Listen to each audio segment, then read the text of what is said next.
बेसनाचे अनेक प्रकार बनवले जातात. अगदी वेगवेगळ्या चवीचे बेसन किंवा पिठलं बनवलं जातं.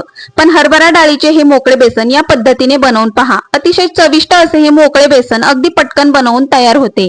तर त्यासाठी हरभरा डाळ 4 ते 5 तास चांगली भिजवून घ्यायची. त्यानंतर मिक्सरच्या भांड्यामध्ये हिरव्या मिरच्या, लसूण पाकळ्या व थोडे मीठ टाकून हे वाटण वाटून घ्यायचे. त्यानंतर याच भांड्यामध्ये भिजवलेली हरभरा डाळ टाकून बारीक वाटून घ्यायची. त्यानंतर वाटलेली डाळ एका भांड्यामध्ये काढून त्यामध्ये 1 चमचा वाटलेले वाटण व चवीपुरते मीठ टाकून एकजीव करून घ्यायचे. आता एका प्लेटला तेल लावून घ्यायचे व डाळीचे मिश्रण प्लेटमध्ये ठेवून पसरवून घ्यायचे. त्यानंतर पातेल्यामध्ये अगोदरच पाणी गरम करून त्यावर अशी चाळण ठेवून डाळीची प्लेट यावर ठेवून वरून झाकण ठेवायचे व 10 मिनिटे वाफवून घ्यायचे. झाकण काढून वाफवलेली डाळ थंड करून त्याचे अशा प्रकारे वड्या कापून घ्यायच्या व कुस्करून घ्यायच्या. आता कढईमध्ये तेल टाकून त्यामध्ये अर्धा चमचा मोहरी, अर्धा चमचा जिरे, चिरलेला कांदा व कढीपत्ता टाकून चांगले परतून घ्यायचे व हळद टाकून यामध्ये कुस्करलेल्या डाळीचे मिश्रण टाकून चांगले परतून घ्यायचे.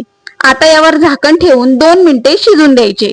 झाकण काढून यामध्ये चवीपुरते मीठ व कोथिंबीर टाकून पुन्हा एकदा मिक्स करून घ्यायचे.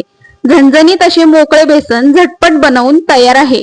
रेसिपी जर आवडली असेल तर व्हिडिओला लाईक करा व चॅनेलला सबस्क्राईब करा. धन्यवाद.